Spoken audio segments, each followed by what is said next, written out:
A lion defied hyenas to save a baby monkey. No one expected this. The hyenas were already laughing before the monkey hit the ground. That sound, that hollow mechanical cackle that carries across the grass like something broken inside a machine. It reached the far edge of the ridge before the dust from the troops' retreat had even settled. 3 seconds of chaos. A branch. A scream. And then the vervet monkey troop was gone, swallowed by the acacia line to the north, and the small one was left behind. He was maybe 8 weeks old. The Masai Mara in late October is a place that doesn't apologize for what it is. The long rains have come and gone. The grass stands waist-high in patches and bone-flat in others, and the light at midday hits everything at an angle that makes distance impossible to judge. A shape half a kilometer away could be a rock, could be a sleeping buffalo, could be something that hasn't decided what it wants to be yet. The hyenas knew exactly what they wanted. There were 7 of them, a matriarchal clan, the dominant female identifiable by the notch in her left ear, and the way the others deferred to her orbit without ever making eye contact. She didn't rush. She never rushed. She moved to the left flank and the others redistributed instinctively, tightening the geometry of the approach. This was not cruelty. It wasn't even hunger exactly. It was efficiency. The savanna runs on efficiency. The baby vervet pressed himself against the base of a whistling thorn acacia, too thin to climb, barely thicker than a forearm, its branches starting too high to reach. He was small, even for his age, pale-faced, dark-capped, with enormous amber eyes that hadn't yet learned to flatten their expression. He didn't understand the geometry closing around him. He understood only that his mother's smell was gone, and that the sounds coming from every direction were wrong. He made a sound, high, fragmented, the specific distress call that vervet mothers can identify from 200 meters in a crowded canopy. There was no answer. 50 meters to the south, the mother was being kept honest. She hadn't abandoned him. That matters. She had circled back twice already, screaming from the tree line, and twice the hyenas had sent a single subordinate to intercept her. Not to attack, just to remind her of the math. 1 mother, 7 hyenas, 1 baby already surrounded. The math didn't change no matter how many times she ran the calculation. She clung to a branch and watched and made sounds that served no practical purpose anymore, except to keep her from going silent, which would have meant accepting something she refused to accept. The lion had been watching from the ridge for 11 minutes. He was not a young male. His mane had come in full and dark at the center, fading to tawny at the edges, giving his face a depth that read as age even from a distance. A long scar crossed his left shoulder, old, healed smooth, earned in a territorial dispute that had cost him 2 months of hunting ability, and eventually, his coalition. He was alone now, had been for over a year. Solitary male lions are, statistically, the most dangerous animals on the savanna, not because of size or speed, but because of unpredictability. They have no coalition politics to maintain, no females to answer to, no strategic alliances to protect. They operate outside the usual calculus. He watched the hyenas work. His tail moved. Slow, pendulum slow, the only part of him that did. The hyenas hadn't noticed him yet. The wind was wrong for them and they were focused, the way predators get focused when success is already assumed. The dominant female made a short rush at the baby, not committing, just measuring the reaction. The baby screamed and stumbled sideways. She pulled back, laughed. The others rippled with the same sound. The lion stood up, not quickly, not with urgency, the way a decision looks when it's already been made somewhere deeper than thought. He began to walk toward them. No one who studies animal behavior would offer you a clean explanation for what happened next. The researchers who would later review the footage spent 3 days on that 11-minute clip before any of them said anything out loud that felt true enough to write down. One of them, a field ecologist who had spent 19 years in the Mara, said only, he wasn't hungry. You can see it in how he walks. She was right. A lion walking toward prey has a specific geometry.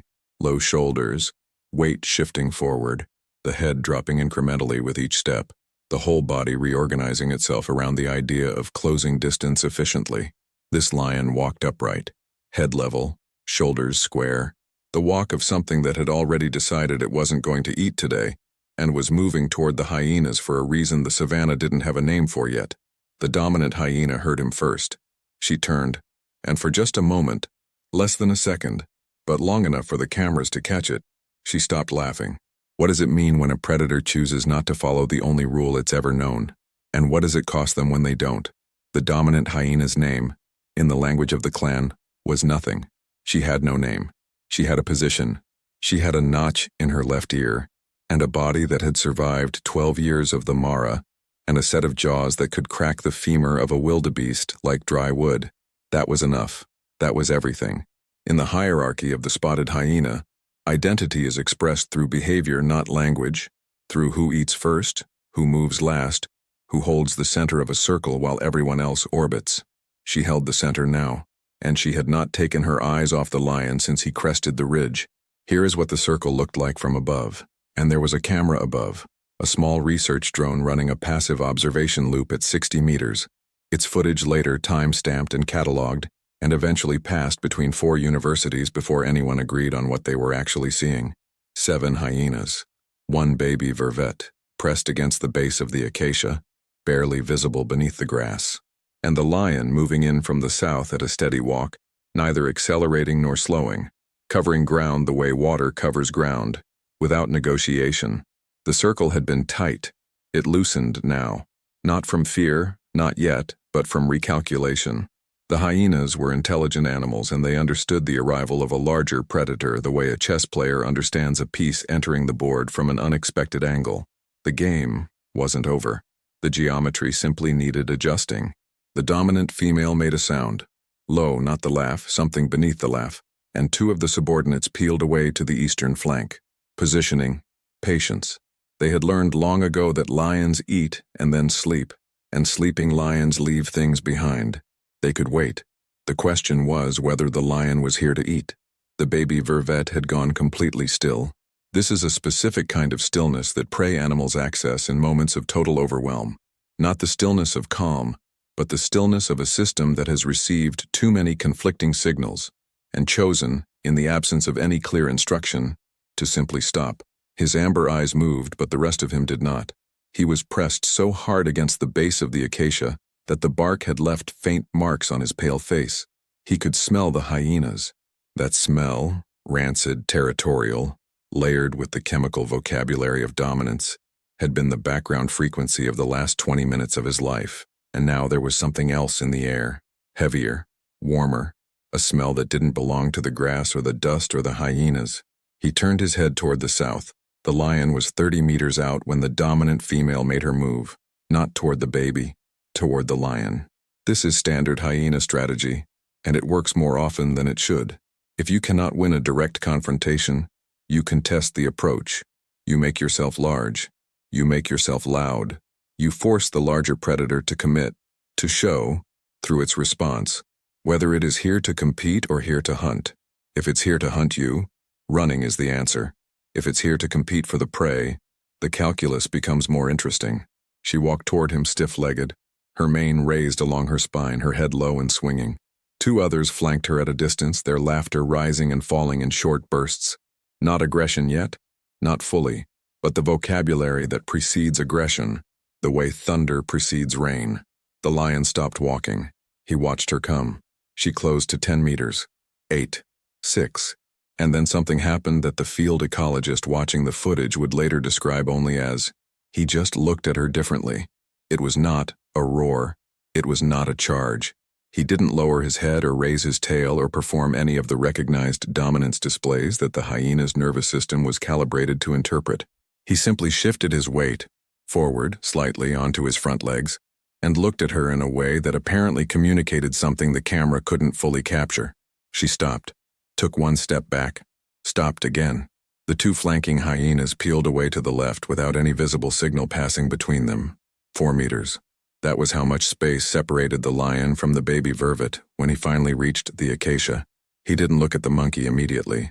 He stood broadside to the hyenas, his full length visible, his scar-crossed shoulder facing the dominant female, and he was very still in the way that large, confident animals are still.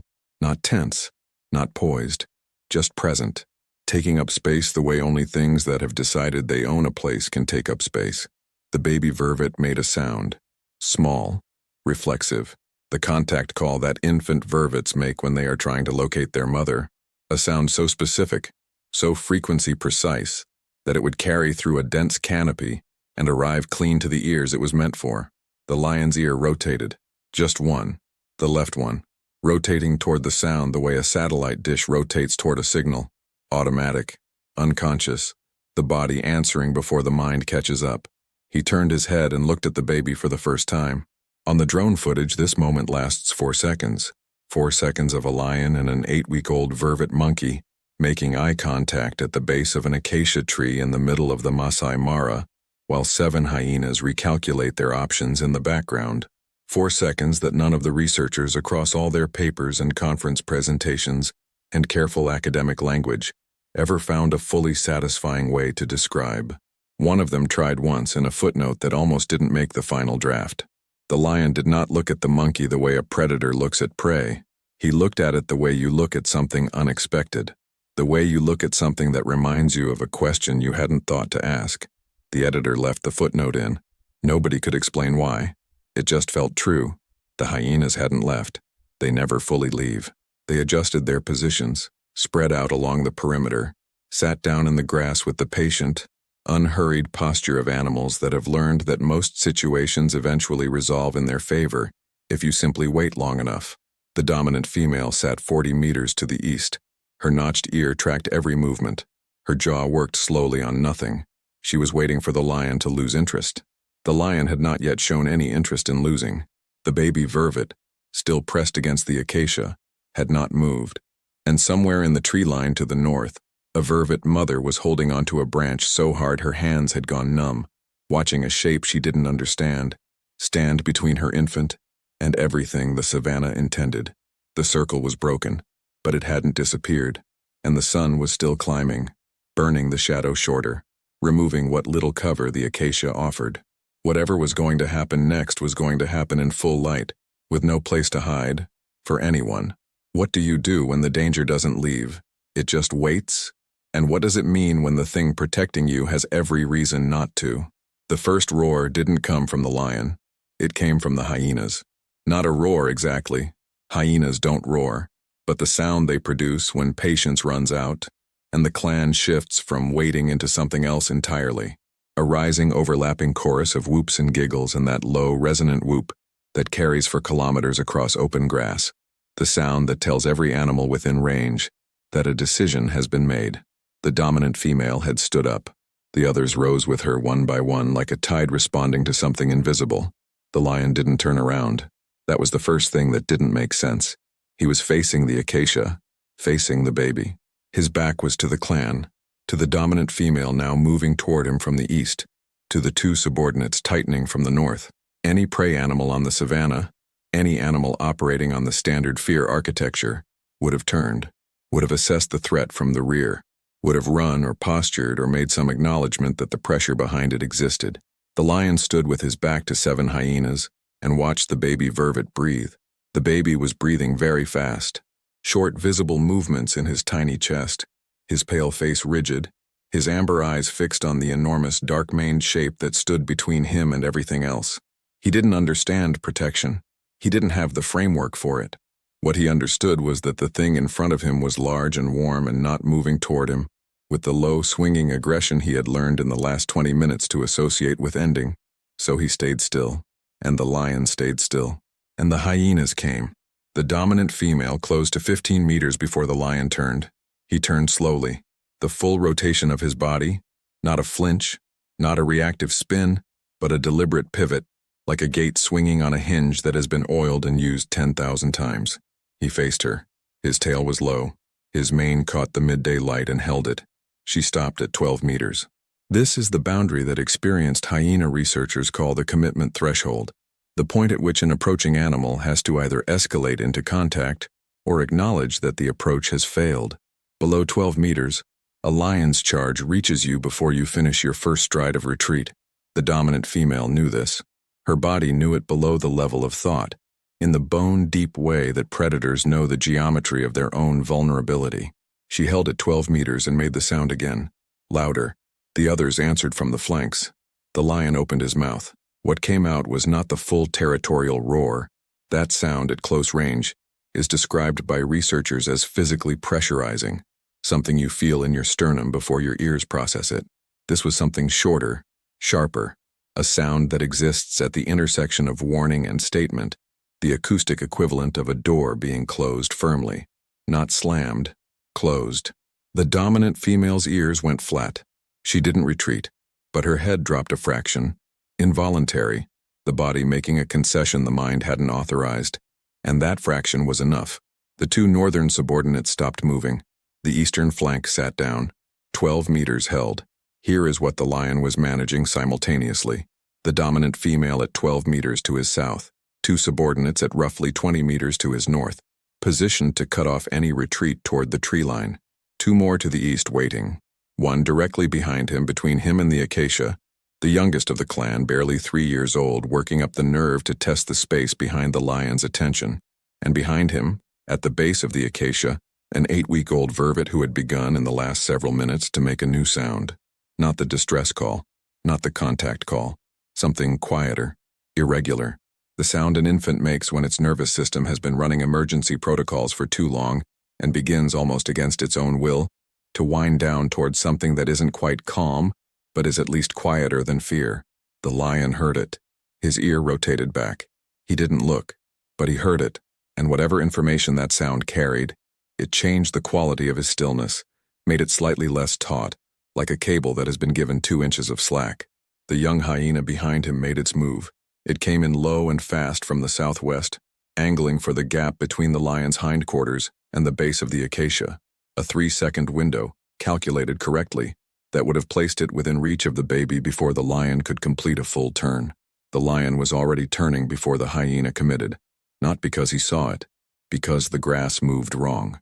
He had been reading the grass for the entire confrontation, the way it bent, the direction and speed of disturbance, the difference between wind movement and body movement, and the young hyena's approach had created a pattern in the peripheral field that his nervous system flagged before his eyes confirmed it. He turned and charged in the same motion, covering 4 meters in under a second, not to kill but to interrupt, to place his body in the path of the approach with enough speed and mass that the young hyena peeled away hard to the left and tumbled once in the grass before regaining its feet. It ran, not far, 20 meters. Then it stopped and looked back, sides heaving. The lion returned to the acacia. He was breathing harder now. Not exhausted. He was a large, healthy male in the middle of the day. This was not exertion at its limit, but the energy expenditure was real, and more importantly, the calculation was becoming more complex. 7 animals, multiple angles, and behind him, a single point he couldn't afford to leave unguarded. The dominant female had watched the charge and the retreat and the return. She turned her head and looked at the eastern subordinates. Something passed between them. Not sound, not visible signal, but the kind of communication that exists in groups that have hunted together long enough to share a nervous system. A reorganization, a new plan forming in the space between them. They began to spread out, wider, further apart, not advancing, just expanding the radius of the circle, stretching the geometry of the problem, forcing the lion to cover more perimeter with the same body. It was a smart move. The lion watched it happen. His tail moved, that slow pendulum swing, and something in his posture shifted in a way that the drone footage would later capture, but that none of the researchers could precisely articulate. The field ecologist, watching the clip for the 11th time at 2 in the morning, would finally write in her notes, "He's thinking. You can see it. Whatever he does next, he's already decided it." She was right. He was already moving, not toward the hyenas, in a different direction entirely. Where he was going didn't make immediate sense. Not until you looked at the map overlay the researchers added to the footage later. The topographical lines, the vegetation markers, the single notation in the northeast quadrant that read, simply, "Tall acacia, mature, climbable from 2 meters, 230 meters away," and the lion was walking toward it, slowly, deliberately, angling his body so that the baby vervet, still at the base of the thin tree, was always within his peripheral line. Not hurting, nothing so deliberate as that, just moving in a direction and making it possible for something small and frightened and exhausted to choose to follow. The hyenas watched, recalculated. The dominant female's notched ears swiveled north, then east, then back to the lion's retreating shape. She didn't follow.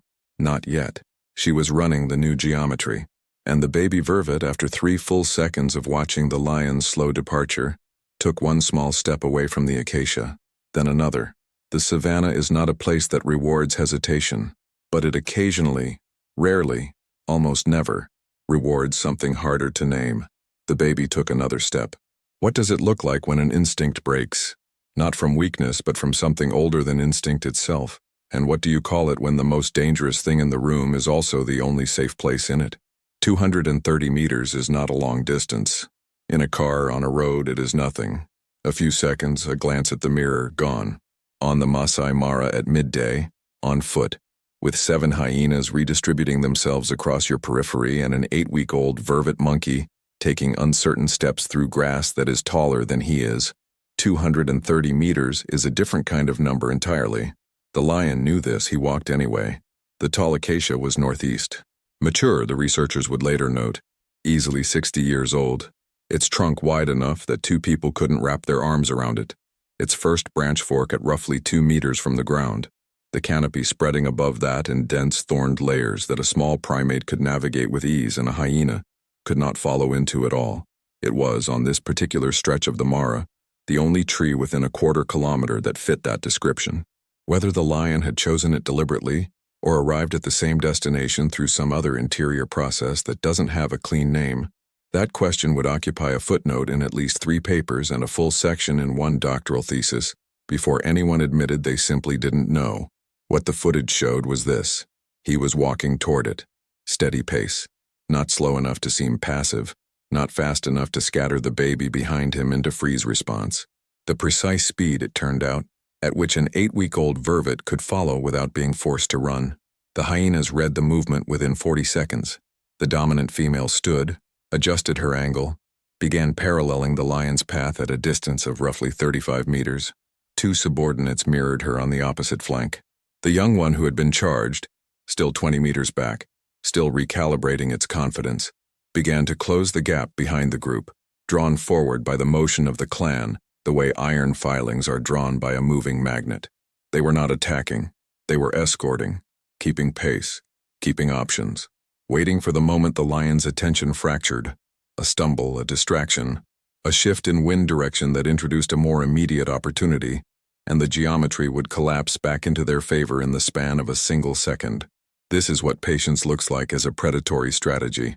Not passive, not idle, patient the way a held breath is patient, full of everything, releasing nothing, waiting for the exact right moment. The baby vervet was following. Not closely. There were 4, sometimes 5 meters between him and the lion's hindquarters. But following, in the tentative start-stop way of an animal that has not fully committed to a direction, but has also stopped committing to staying still. He moved when the lion moved. He paused when the lion paused. Whether this was conscious tracking or simply the nervous system defaulting to the largest nearby object that wasn't trying to eat him, the result was the same. He was moving northeast, toward the tall acacia. Twice he stopped completely. Once when a subordinate hyena on the eastern flank came 3 steps closer than the others, and the shift in smell hit him like a wall, and once when his foot found a divot in the ground and he stumbled and made the distress call again. Brief and reflexive, the sound escaping before he could stop it. Both times the lion paused, didn't turn, didn't look back, just stopped walking and stood, which had the effect of compressing the space between them, bringing the baby back into the lion's shadow without any physical contact, without any action that could be described as deliberate care. The researchers argued about this for a long time. The field ecologist eventually said, "Does it matter what he intended? Look at what happened." Nobody had a clean answer to that either. 140 meters out, the dominant female made a decision. She accelerated, not into a full run, not yet, but a purposeful trot, angling inward, closing the 35-meter gap on the western flank. Her calculation was straightforward. At the tall acacia, the strategic value of the location shifted entirely in the monkey's favor. Once it was in that canopy, the opportunity was gone. Whatever window existed now, in the open grass, before the destination was reached. The lion's ear rotated west before she had covered 10 meters. He didn't stop walking, but his angle changed, 3 degrees, maybe 4, drifting slightly west, placing himself between her new trajectory and the baby's path without breaking stride. The adjustment was so small that on the raw footage it required frame-by-frame analysis to confirm it wasn't a coincidence of terrain. The field ecologist watched that sequence 9 times. On the 9th viewing, she wrote, "He knew where she was without looking. He adjusted before she was close enough to be a visible threat. Either this is the most remarkable coincidence in 19 years of Mara footage, or the word we're missing is spatial awareness at a level we don't have good language for yet." The dominant female closed to 20 meters. The lion's drift continued, smooth, unhurried, a wall moving sideways at walking pace. At 18 meters she slowed. At 15 she stopped. She stood in the grass with her notched ear tracking him and her jaw working on nothing. And the expression, if you can call it that, if the arrangement of a hyena's facial muscles under frustration constitutes an expression, of something recalculating for the 4th time in 30 minutes. She sat down. The flanking subordinates slowed, held position. The procession continued northeast, 90 meters, 60. At 50 meters, the baby vervet smelled the tall acacia, the specific terpene signature of its bark, the layered scent of old wood and dried sap, and the faint biological residue of other animals that had used it over years. Vervets are olfactory readers of their environment in ways humans process only dimly. That smell meant something to him below the level of decision. It meant height. It meant safety, encoded in the species memory that predates his own birth by 10,000 generations. He made a sound, not the distress call, not the contact call, something forward-facing, something that pointed toward the tree the way a compass needle points north, involuntary, directional, a sound that meant, there. He ran, not toward the lion. Past him, to the left, a small dark shape blurring through the grass at the speed that infant vervets move when the brake releases and everything becomes just forward, just that direction, just that smell getting stronger with every stride. The hyenas came off the ground like a single organism. They had been waiting for exactly this, the moment of separation, the gap opening between the large thing and the small thing, the geometry briefly favorable. All 7 moving now, not trotting, running, converging from 3 angles on the small shape in the grass. The lion turned and charged, not after the baby, into the convergence, into the space between the baby's trajectory and the incoming clan, placing his body in the intersection at full speed. Not a bluff this time, not a slow pivot. 490 pounds of solitary male lion at full extension, covering ground at a speed that the drone's frame rate struggled to capture cleanly. The sound he made was the full roar. It hit the grass like weather. 3 hyenas scattered left, 2 went right. The dominant female held her ground for 1 second, 1 extraordinary second that the footage would be paused on in seminar rooms for years, before she too peeled away, low and fast, her notched ear flat against her skull. The baby vervet hit the base of the tall acacia and went up. He went up the way vervets go up when survival has fully taken over. Fast, precise. The small hands and feet finding purchase in the bark's irregular surface with a fluency that looked effortless and was anything but. Past the first fork, past the second, into the middle canopy where the branches thickened and crossed and the thorns made a lattice that nothing larger than a small primate could navigate. He stopped, looked down. The lion stood at the base of the acacia, sides moving with his breath, the roar still fading across the grass in diminishing echoes. The hyenas were 30 meters back, 40. Spreading out again, but not advancing. The dominant female sat in the grass to the west. Her notched ear moved. Her jaw worked. She looked at the tree. She looked at the lion. She made a sound, low, almost inaudible, and turned away. The others followed her, one by one, with the practiced reluctance of animals who have lost a round but not the season. The tall acacia held the baby in its branches. The lion stood at its base and breathed. Neither of them moved for a very long time. Above the grass, above the acacia's canopy, the drone circled on its observation loop, its battery indicator at 31%, its camera recording everything and explaining nothing. What does it mean to choose a direction and simply walk it, even when everything around you is pulling toward a different one? And when does a strategy become something more than strategy? The hyenas left in stages. That is the honest version of it, not a dramatic retreat. Not a concession with any visible shape, just a gradual dissolution. The dominant female first, turning west with the particular, unhurried quality of an animal that has decided it is leaving on its own terms. Then 2 subordinates, then the eastern flank, then the young one who had been charged, who lingered the longest, standing in the grass at 40 meters with its sides still heaving, looking at the tall acacia with an expression that contained, if you were willing to read it that way, something almost like confusion. Then it turned and followed the others into the grass. And then there was only the sound of the Mara, wind through the acacia thorns, a fork-tailed drongo somewhere to the north, the distant pulse of a hornbill calling to no one in particular, and the lion standing at the base of the tree, and the baby in the canopy above him, and nothing happening. Nothing happening was somehow the most remarkable part. The drone's battery was at 22%. The operator, a doctoral student named Amara, stationed in a research tent 4 kilometers to the southeast, had been watching the feed on her laptop with the particular stillness of someone who has stopped breathing without noticing. She had started the observation loop as routine, large carnivore movement tracking, passive 45-minute circuits, the kind of data collection that fills the long midday hours when most of the interesting behavior is dormant. She had not expected this. She hadn't called anyone yet, hadn't reached for her radio, hadn't opened the team channel. The part of her brain that understood she was watching something that needed to be shared was temporarily overruled by the part that was simply watching. The way you don't speak during certain pieces of music because speech would change the room and changing the room would change what you're hearing. The lion hadn't moved in 4 minutes. She checked the timestamp.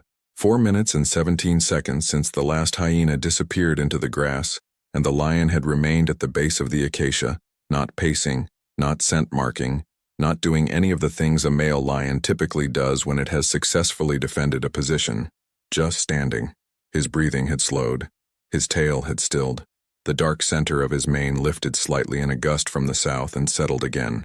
In the canopy, the baby vervet was visible in the upper left quadrant of the frame, a small shape in the branch fork, mostly hidden by leaves, only his pale face and the glint of his eyes catching the light. He was looking down. This is what the footage showed for 11 minutes and 40 seconds. A lion standing at the base of a tree, a baby monkey looking down from the canopy, the grass moving in the wind, nothing else. 11 minutes and 40 seconds. The field ecologist, when she eventually reviewed this segment, would watch it 3 times at full speed and then once more at half speed before she said anything. What she said was, "He's not guarding the tree. He's not waiting for the monkey to come down. He's just there. He's just there." Her colleague across the tent said, "Maybe he's tired." She didn't answer that. On the 8th minute, the baby made a sound. It was the contact call again. That precise frequency-specific signal aimed at a mother 200 meters away in a tree line she hadn't left since the retreat. The call went out, and the Mara received it, and carried it north in diminishing strength, and from the tree line, after a pause of several seconds, something answered. Faint, distant, but the right frequency. The baby's head came up. His whole body changed, the rigidity of the last hour releasing in a visible wave, his shoulders dropping, his grip on the branch loosening slightly, his amber eyes moving from the lion below to the north and back to the lion, and back to the north. The arithmetic of his situation, simplified suddenly to its most essential variables. Mother that direction, large unknown thing that direction, height beneath him. He stayed in the tree, but he called again, and again the answer came back. Closer now, the mother moving through the canopy toward him, following the signal the way it was designed to be followed, the distance between them contracting with each exchange. The lion's ear moved north. He heard her coming. Here is what he did not do. He did not move to intercept her, did not position himself between the tree line and the acacia, did not use the arriving mother as a second opportunity, a second animal, smaller than he was, distracted and emotionally flooded, moving in a straight line toward a fixed point. He stood where he was. When the mother emerged from the tree line at a full run, covering the 200 meters in a white-knuckled, reckless sprint that a primatologist would later describe as the most direct path I've ever seen a vervet take across open ground when a predator is present. When she hit the base of the acacia and went up without slowing, her whole body a single urgent motion toward the small shape waiting in the canopy above. The lion watched her go. That was all. He watched her go. The reunion in the canopy lasted approximately 40 seconds before the drone battery reached 15% and Amara finally reached for her radio. "Base, this is observation post 4. I need someone to look at my feed. I need someone to look at it right now." There was a pause on the channel. "Everything okay?" She thought about how to answer that. Yes, she said finally. I just need someone else to see this. Below the canopy, the lion remained for another 6 minutes. He didn't look up again. The mother and baby were moving through the upper branches now. She was grooming him. Quickly, systematically, the way vervet mothers reassemble their infants after a crisis, checking everything, cataloging damage, her hands moving over him with a focused urgency that was almost clinical. Small sounds between them. Private frequency. The lion couldn't hear the details of this from the ground, or if he could, they registered as information without relevance to whatever had brought him here. He turned his head once to the west, the direction the hyenas had gone, and assessed whatever he assessed. Then he looked south, then he simply walked away. Same walk as the approach, head level, shoulders square, the scar on his left shoulder catching the light briefly before the grass took him, and then the grass closed behind him, and he was gone, and the acacia stood empty of everything except a mother and her baby, and the slowly settling weight of what had just happened. Amara sat in the tent for a long time after the drone battery died. The screen went dark. The data saved automatically to the server. Outside, the Mara continued its long, indifferent afternoon. Other animals, other distances. The ordinary business of a place that does not pause for the extraordinary. She had 47 minutes of footage. She didn't know yet what it would become. Didn't know about the papers, the conference, the doctoral thesis, the segment on a wildlife program that would air 18 months later and be clipped and shared until the original resolution was unrecognizable. She didn't know that the field ecologist would fly in from Nairobi specifically to review the data, or that the review meeting would run 4 hours past schedule because no one wanted to be the first to suggest they go home. She didn't know any of that yet. She just sat in the tent with the dead screen in front of her and thought about the lion walking away, that level-headed, unhurried departure, the grass closing behind him, and tried to locate the right category for what she had watched. She couldn't find it, not in any framework she'd been trained in, not in any paper she'd read, not in the long, accumulated literature of predator behavior and ecological function and the cold mathematics of survival on the savannah. She would spend the next 3 years looking. What stays with you when the danger is gone and the silence fills back in? And how do you describe something that fits nowhere in the language you were given? 3 months later, in a seminar room at the University of Nairobi, a field ecologist named Dr. Wanjiru Osei stood in front of a projection screen and said the following sentence to a room of 31 wildlife researchers. I cannot tell you why he did it. She let that sit for a moment. I can tell you everything else. I can tell you his age, estimated 7 to 9 years. I can tell you his nutritional status, excellent, based on body condition scoring from the footage. I can tell you his ranging history for the 14 months prior, his coalition status, his testosterone indicators, his established behavioral profile across 62 previous observation hours. I can tell you that on the day in question, he had fed 2 days earlier and showed no physiological indicators of hunger. I can tell you that the vervet represented negligible caloric value to an animal of his size. I can tell you that the hyena clan he displaced was larger than the typical group a solitary male would engage without direct territorial provocation. She advanced the slide. The frame showed the lion at the base of the tall acacia. Still, the baby's pale face just visible in the upper canopy. What I cannot tell you is why any of that led to this. The paper they eventually published was careful. Careful in the way that good science is careful. Precise language, narrow claims, explicit acknowledgement of what the data could and could not support. The title was Anomalous Protective Behavior in a Solitary Male Lion Toward a Non-Conspecific Primate, a case study from the Masai Mara. It ran to 31 pages including appendices. It had been reviewed 4 times. Every sentence that reached toward interpretation had been walked back, qualified, or cut entirely by the time it went to print. The conclusion read, in part, the observed behavior does not conform to established models of interspecific interaction between apex predators and potential prey species. Alternative explanations, territorial defense, redirected aggression, associative conditioning, were considered and found insufficient to account for the full sequence of observed actions.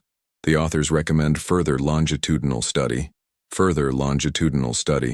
Amara, who was listed as second author, read that phrase on the morning the paper went live and sat with her coffee going cold and thought about Amara in the tent, The dead screen, the 47 minutes of footage, and the way she had reached for the radio because she needed someone else to see it, because some things are too large for a single set of eyes. Further longitudinal study. She thought, yes. And also that phrase is doing a tremendous amount of work for something we simply don't have words for yet. The lion was recorded again 11 days after the incident. Passive observation, different drone, different operator, a routine territorial circuit in the southeastern corridor that showed him moving along a dry riverbed alone, marking at 2 locations, pausing at a third to drink from a remaining pool. He was in excellent condition. His scar caught the afternoon light the same way it always did. He showed no unusual behavior. He was simply a lion, moving through his territory, doing what lions do. There was nothing in his bearing or his movement or the way he read the grass around the waterhole that suggested he was anything other than what he had always been, a solitary male in the middle years of his life, operating by the rules of a place that had been running the same rules for longer than the concept of rules has existed. The operator watched the feed, logged the sighting, noted the body condition score, and moved on to the next observation point. She did not know what had happened 11 days earlier. The lion, of course, gave no indication that he did either. The baby vervet was confirmed alive, and with his troop 14 days after the incident. A separate research team conducting a primate behavioral study in the northern corridor made a routine troop census and recorded a juvenile male, age approximately 10 to 12 weeks, pale-faced, dark-capped, unremarkable, except for what the observer noted as slightly elevated vigilance response compared to age-matched peers, meaning he startled at sounds faster than the others, his head coming up a half-second before the rest of the troop registered the same input. Whether this was a consequence of what he had experienced, whether the nervous system of an 8-week-old vervet can encode something that specific and carry it forward, that question appeared in a footnote in Amara's follow-up notes and was never formally investigated. His mother was with him. That was confirmed. She was documented in 3 subsequent census records over the following 2 months, healthy, socially integrated, holding her position in the middle hierarchy of the troop. She had no injuries. She had crossed 200 meters of open ground with a predator present and arrived at the base of that acacia with nothing to show for it. The researchers noted this without comment. Some data points don't require comment. They just require recording. Dr. Osei's seminar ended with a question from the floor. A senior researcher, 30 years in the field, the author of the foundational text on large carnivore social dynamics that everyone in the room had read, raised his hand and said, "Do you think he'll do it again?" She thought about it, not performatively, not the pause of a speaker giving the audience time to settle, but actually thought about it, looking at the image still on the screen behind her, the lion at the base of the tall acacia with the grass around him, and the baby in the canopy above, and the Mara continuing its afternoon in every direction, as if nothing unusual was happening at all. "I don't know," she said. "We don't have a framework that predicts this kind of event, which means we don't have a framework that rules it out either." The senior researcher nodded slowly. "That's the honest answer," he said. "Yes," she said. "It is. The footage still exists. It is archived on a university server in Nairobi, backed up to 2 external drives and referenced in 11 published papers as of the most recent count. The original 47-minute file, not the clips, not the segments that circulated online, but the full uncut observation loop, with Amara's time-stamped annotations in the margin, sits in a folder labeled with the date and the GPS coordinates and the observer code and nothing else. No title, no description. Just the coordinates and the date. Some events resist being named. They sit in the record, correctly documented, waiting for a language that may or may not arrive. The science notes what happened. The science acknowledges it cannot fully account for what happened. The science moves forward as it must, carrying the anomaly with it like a stone in a pocket, present, tangible, without category. The lion was never given a name by the research teams. Field protocols discourage naming individual animals. It introduces bias, the argument goes. It colors the observation. You begin to see what you've named instead of what's there. The footage, though, the 4-second clip that the drone caught at the base of the thin acacia, before the walk northeast, before the roar, before all of it, the clip that shows the lion turning his head and the baby vervet's amber eyes finding his, that specific 4 seconds, Amara had watched it more times than she could count by the time the paper published. She never named him either. But she had a word she used only in her private notes, never in the paper, never in the seminar room, a word she wrote once at the bottom of a page and then left there, neither crossing it out nor building on it. The word was witness. She didn't know exactly what she meant by it. She kept it anyway. The Mara does not remember. It does not keep records. It does not distinguish between the ordinary and the anomalous, does not mark the ground where something unusual happened or hold a particular acacia in any different regard than the thousands of others standing in the same grass. The tall acacia in the northeast quadrant still stands. The hyena clan still ranges the corridor. The vervet troop still moves through the canopy to the north. The season turned. The rains came again. The grass grew tall and then dried and then grew tall again. Somewhere in the southeastern territory, a solitary male lion with a scar on his left shoulder and a dark mane fading to tawny at the edges moves through the same corridors he has always moved through, marking and drinking and hunting and resting, doing all the things the savannah requires of him. The savannah required nothing unusual of him that day. He did it anyway. We have very precise language for what animals do when they follow their instincts. We are still building the language for what they do when they don't. What do you call it when a living thing steps outside the only set of rules it has ever known? Not from confusion, not from error, but from something that looks, in 47 minutes of drone footage, unmistakably like choice.